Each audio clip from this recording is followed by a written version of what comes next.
ఎవడికి వాడు నిలబడ్డాడంతే. నా పక్కన 1000 రథాలు ఉన్నాయని చెప్పుకోవడానికి కుదరదు. ఇప్పుడు అన్నాడు, పద కర్ణుడి దగ్గరికి అన్నాడు. రథం కర్ణుడి దగ్గరికి ఎడుతోంది.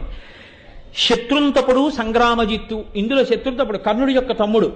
ఆయన నా అన్నగారి మీదకి ఎడతావా అని అర్జునుడి మీదకి యుద్ధానికి వచ్చాడు. ఒక బల్లెం తీసి ఒక్క పోటు పొడిచి ఆయన్ని బాణం వేసి ఒకడిని చంపేశాడు. చంపేసి కర్ణుడికి ముందు రథాన్ని పెట్టాడు. పెట్టి కర్ణుడితో అంటున్నాడు, సభల పలుకు దీవు సరిలేరు నాకని ఇది రణంబు వచ్చే ఎల్లవారి కరుగవచ్చు దీన బెరచోట రజ్జైనా ఇట్లు పూరగింపు నగున ఇచట. నువ్వు సభలన్నిటిలో చెప్తుంటావు, అర్జునుడెత్తవాడు, నేను అలా చేస్తా ఇలా చేస్తా అర్జునుడిని పడగొడతానని చెప్తావు. అక్కడ మాట్లాడుతుంటావు, ఇక్కడ మాట్లాడడానికి కుదరదు. చేతలలో చూపించు. నువ్వో నేనో ఎవరు మన ఇద్దరిలో శౌర్యం కలిగిన వాడో తేలిపోయే రోజు వచ్చింది. నీకు ధైర్యం ఉంటే నిలబడి నాతో యుద్ధం చెయ్యి అని. నువ్వు ఇవాళ ఏ ఫలితాన్ని